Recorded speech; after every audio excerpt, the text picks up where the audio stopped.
जय श्री कृष्णा। राधे राधे। बहुत ही पवित्र और परम मंगलमय नवरात्रि का आगमन बहुत ही जल्द होने वाला है।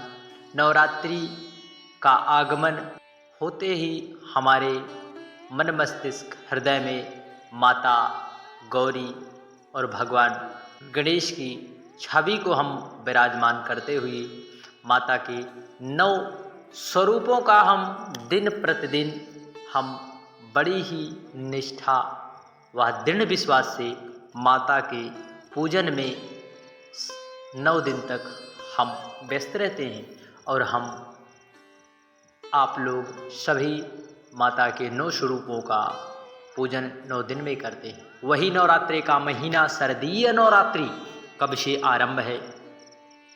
14 या 15 अक्टूबर को कब से आरंभ है? क्या रहेगा शुभ मुहूर्त? किस मुहूर्त में पूजन करने से माँ जगत जननी जगदम्बा पराम्बा की कृपा हम पर होती है? क्या व्रत कथा सुननी चाहिए? जवारे किस मुहूर्त में बोने से हमारे जीवन में जिस प्रकार जवारे उगते हैं उसी प्रकार हमारे जीवन में धन धान्य सुख वैभव और भगवान श्री हरि की कृपा उगे? और कलश की स्थापना किस समय में करें? क्या रहेगी पूजन सामग्री? संपूर्ण जानकारी के लिए इस वीडियो को बनाने का मकसद है।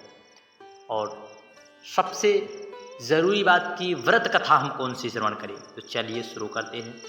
सबसे पहले आपको बता दें कि किस दिन है क्या शुभ मुहूर्त रहने वाला है। शारदीय नवरात्रि साल 2023 की 15 अक्टूबर 2023 को कलश स्थापना का शुभ मुहूर्त रहेगा। 15 अक्टूबर को कलश स्थापना का शुभ मुहूर्त 11:44 से 12:23 तक ही मान्य है। यह शुभ मुहूर्त है। इस मुहूर्त में पूजन करने से हमें समस्त सुख वैभव की प्राप्ति होती है और माँ जगत जननी पराम्बा जगदम्बा के स्वरूपों का वर्णन हमें उनकी कृपा प्राप्त होती है। एक बार आप फिर से सुन लीजिए कि किस दिन किस समय है। 11:44 से 15 अक्टूबर को 12:44 तक ही कलश स्थापना आप कर सकते हैं। इसी समय आप जवारे भी बो सकते हैं।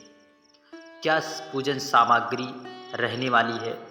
लाल रंग की चुनरी, लाल रेशमी चूड़ियाँ, सिंदूर, आम के पत्ते, लाल वस्त्र, लंबी बत्ती की रुई, धूप, अगरबत्ती, माचिस, चौकी के ऊपर लाल कपड़ा, नारियल, दुर्गा सप्तशती की किताब, कलश, साफ चावल, कुमकुम, मौली आदि जो माता की पूजन की सामग्रियाँ इस प्रकार आपको स्क्रीन पर दिखाने का प्रयास किया जा रहा है। आप इन सामग्रियों को ध्यान करके नोट करके आप रख ले और सामग्री को बहुत जल्द ही मंगाकर आप माता के 9 स्वरूपों का पूजन पाठ करना प्रारंभ कर देंगे।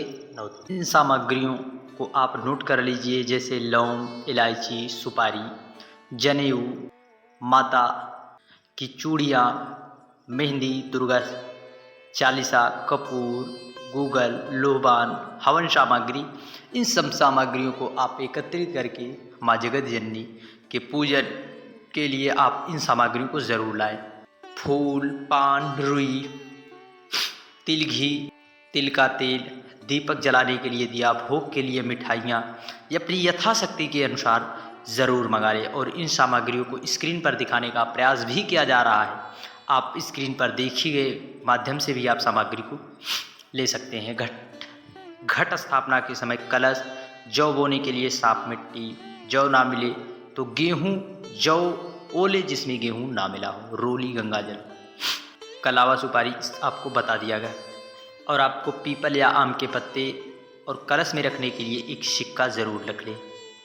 शुभ मुहूर्त आप 15 अक्टूबर 11:44 से 12:23 तक कलश स्थापना का शुभ मुहूर्त रहने वाला है। आइए माँ जगत जननी पराम्बा को प्रसन्न करने के लिए नवरात्रि में दुर्गा पूजा के अवसर पर दुर्गा देवी के 9 रूपों की उपासना बहुत विधि विधान से की जाती है। इन रूपों के पीछे तात्विक अवधारणा का परिधान धार्मिक, सांस्कृतिक, सामाजिक विकास के लिए ही आवश्यक है। आइए प्रथम दिन में माँ जगत जननी के पहले स्वरूप शैलपुत्री के बारे में जो छोटी सी कथा बहुत ही प्रसन्नचित्त भाव से हम लोग श्रवण करेंगे, जो कि दुर्लभ कथा है। माँ दुर्गा को सर्वप्रथम शैलपुत्री के रूप में पूजा जाता है। हिमालय के वहाँ पुत्री के रूप में जन्म लेने के कारण उनका नामकरण शैलपुत्री हुआ। इनका वाहन वृषभ है, इसलिए यह देवी वृषभारूढ़ के नाम से जानी जाती है। इस देवी के दाएं हाथ में त्रिशूल धारण किए हुए हैं और बाएं हाथ में कमल सुशोभित है। यही देवी प्रथम दुर्गा हैं, यही सती के नाम से जानी जाती है। उनकी एक मार्मिक कहानी है। एक बार प्रजापति दक्ष ने यज्ञ किया तो उसमें सारे देवताओं को निमंत्रित किया। इंद्र, ब्रह्मा, विष्णु, नाग, किन्नर, वरुणदेव, वायुदेव, समस्त देवों को, नर, किन्नर सभी को निमंत्रित किया, परंतु बाबा कुबेर भंडारी भोलेनाथ को निमंत्रण नहीं दिया। भगवान शंकर को नहीं दिया निमंत्रण। सती यज्ञ में जाने के कारण विकल हो गई, उठी। शंकर जी ने कहा कि सारे देवताओं को निमंत्रित करके उन्हें बुलाया गया है और हमें नहीं बुलाया गया है, ऐसे में वहाँ जाना उचित नहीं है। सती का प्रबल आग्रह होने पर देवाधिदेव महादेव ने यज्ञ में जाने की अनुमति दे ही दी। सती का प्रबल आग्रह देखकर शंकर जी ने उन्हें यज्ञ में अनुमति दी। सती जब घर पहुंची तो सिर्फ माँ ने ही उन्हें स्नेह दिया। बहनों ने बातों में व्यंग और उपहास के भाव थे। भगवान शंकर के प्रति ऐसा तिरस्कार देखकर दक्ष ने भी उनके प्रति अपमानजनक वचन कहे। इसी से सती को क्लेश पहुंचा। वे अपने पति का अपमान न सह सकी और योगाग्नि द्वारा अपने को जलकर भस्म कर लिया। इस दारुण दुख से व्यथित होकर भगवान शंकर ने उस यज्ञ का विध्वंस करा दिया। यही सती अगले जन्म में शैलराज हिमालय की पुत्री के स्वरूप में जन्मी और शैलपुत्री कहलाई। पार्वती और हेमवती भी इसी देवी के अन्य नाम हैं। शैलपुत्री का विवाह भगवान शंकर के साथ हुआ। शैलपुत्री शिव जी की अर्धांगिनी है। इनका महत्व और शक्ति अनंत है।